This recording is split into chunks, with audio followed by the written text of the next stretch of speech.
Tournament officials plan for a lot of things. Crowd management, court assignments, security logistics.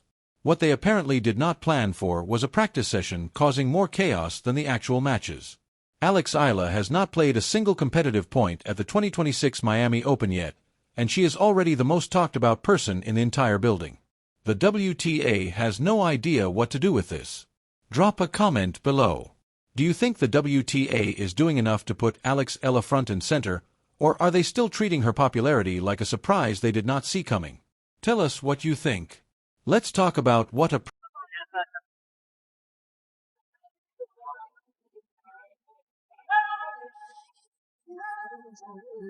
Maybe a few dedicated fans find a spot near the fence and watch for a bit. The player hits for an hour, works through some patterns with their coach, stretches, and disappears back into the locker room. Nobody adjusts their schedule. Nobody moves across the venue. Security does not have to rethink their positioning. It is just a practice session. It is background activity at a tournament where the actual matches are the main event. That is what a practice session looks like for almost every player at the 2026 Miami Open. And then there is Alex Eala Water. Water bottle car. Where are you guys from? Huh? Where are you from? LA. Okay. So your name, nice little 2-hour drive. What's your name, man? Andrew. Last name? Rivera. So you came all the way here. Are you gonna get to watch your matches or? I've been coming to this tournament for 10 years. Oh wow! So now you have someone to cheer I for. finally have a Filipino here. Awesome. You Awesome. get a Layla selfie also? Cameras started rolling before she had even hit a single ball. Some people reportedly waited over an hour just to make sure they had a decent spot to watch her warm up. And on nearby courts, players ranked significantly higher than her were practicing in front of noticeably smaller crowds. Read that last part again because it is the detail that matters most. Players ranked higher. Players with more titles. Players with longer careers and bigger trophy collections practicing nearby smaller crowds, while a 20-year-old seated 32nd in the tournament was causing the kind of crowd movement that tournament staff had to adjust their routines to accommodate. That is not a normal situation. That is not something that happens based on rankings or seedings or any of the traditional metrics the tennis world uses to decide who deserves the most attention. What happened on those practice courts in Miami was the fans making a decision completely independent of the official hierarchy and the leaderboard following them without apology. The WTA's job at a tournament like this is to manage the product, make sure the right courts get the right matches, the right players get the right promotional resources, and the event runs smoothly enough that everyone goes home happy. What they were not prepared for was a player whose presence on a practice court reorganizes the movement patterns of thousands of fans before the tournament has even started. The scheduling conversations, the court assignment discussions, the quiet questions from tournament officials about how to handle the crowd management. All of it points to an organization dealing with a situation that did not come from their playbook because their playbook is built around rankings. Seed 1 gets center court. Seed 2 gets the second biggest stage. The rest get distributed accordingly. It is a logical system that works fine when the player generating the most fan interest is also the player ranked first in the world. It starts to break down when the player generating the most fan interest is seated 32nd. Now, let's put the practice session story in the context of what the online numbers have been saying because the two things together paint a picture that is impossible to dismiss as coincidence or regional enthusiasm. A day in the life training video featuring Eala crossed nearly 100,000 views. Not a match highlight from a major tournament. Not a behind-the-scenes clip from a Grand Slam, a training video, routine footage of a player preparing for competition. The kind of content that most professional athletes post and then quietly forget about because the engagement numbers are too modest to celebrate publicly. For Eala, that content is performing like it belongs to a player who has spent a decade building a global following. The audience is there, it is engaged, and it is showing up consistently across everything she posts, regardless of what the content actually is. That kind of baseline engagement is what sponsors pay enormous money to access. It is also the kind of engagement that does not happen by accident and cannot be manufactured through marketing. It exists because a large number of people genuinely care about following her career in real time. The Australian Open earlier this year provided the data point that made the tennis industry sit up properly. Her pre-tournament press conference generated over 173,000 views at an event that also featured Novak Djokovic, Aryna Sabalenka, and Iga Swiatek. Her press conference, a sitting down and answering questions press conference, outperformed the press conferences of players who have collectively won more Grand Slams than most eras of the sport produced. That number was not a fluke. It was confirmation of something that had been building for months and was now impossible to explain away. The comparison that kept appearing in tennis discussions around that time was Emma Raducanu at the 2021 US Open. Raducanu was a qualifier who won the entire tournament without dropping a set, which is one of the most statistically improbable performances in the history of the sport. The story captured audiences who had never watched a tennis match before. Brands scrambled. Media coverage exploded. The sport briefly reached people it had never reached before because one unexpected story broke through the noise in a way that the usual marketing apparatus could never replicate. The analysts drawing comparisons between that moment and what ELA is building are not being reckless. The pattern is genuinely similar. A young player, a compelling story, a rapidly expanding audience across regions that tennis has historically struggled to penetrate.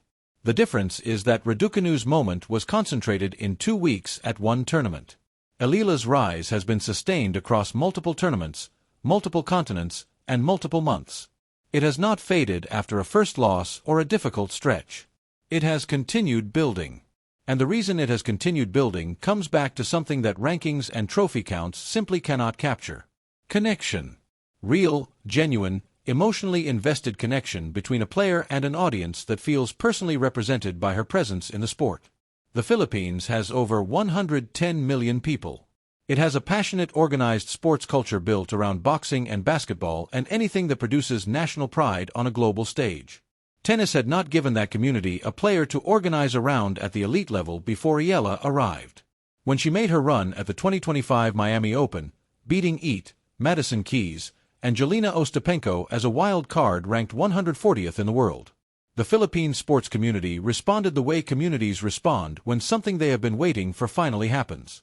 Loudly, completely, in a way that does not quiet down after the tournament ends.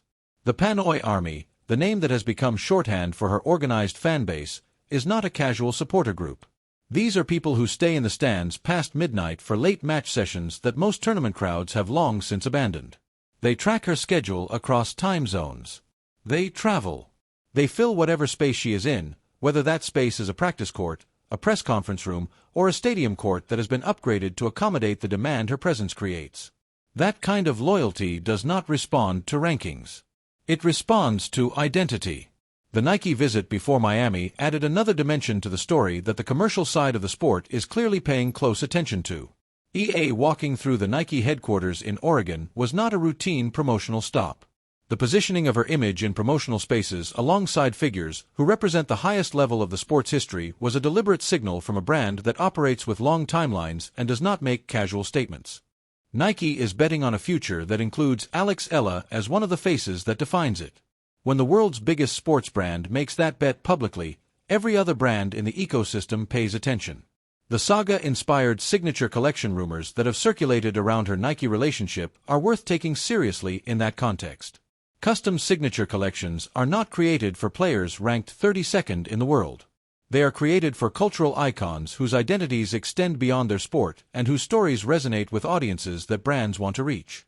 The fact that those conversations are reportedly happening before EA has won a WTA title says everything about what the commercial world sees when it looks at her trajectory. Sam Querrey said it on the Nothing Major podcast, and the comment spread immediately across tennis forums and media panels. Eala might currently be generating more global curiosity than Aryna Sabalenka. Querrey is a former top 10 professional who understands the sport from the inside. When he makes a comparison like that, it is not a throwaway line. It is an observation from someone who has watched tennis crowds for 2 decades and recognizes when something unusual is happening. Sabalenka has Grand Slam titles, years of top-level consistency, and a genuine global profile built on sustained excellence.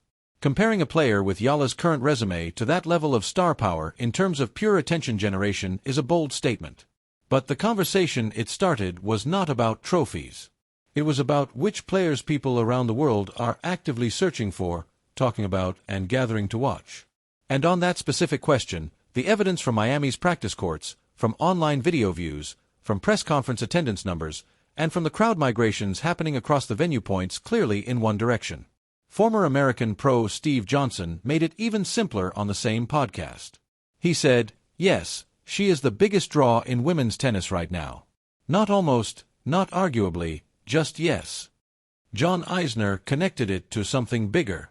He talked about untapped markets and the power of having a star player emerge from a region that tennis had not traditionally reached. He said the crowds she generates are insane everywhere she goes. And he pointed out what should have been obvious to the sport a long time ago.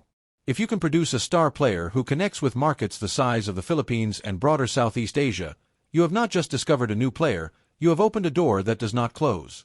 The Miami Open practice court situation is the most visible recent manifestation of all of this. But it is not the beginning of the story. It is the latest chapter in something that started in Miami 12 months ago when a wild card walked in ranked 140th and walked out ranked 75th, having beaten 3 Grand Slam champions. The WTA did not create this story. The rankings did not predict it. The marketing departments did not schedule it. The fans decided, and the fans are currently reorganizing themselves around a practice court in Miami, while tournament officials quietly figure out how to manage something their playbook never prepared them for. When your practice session draws bigger crowds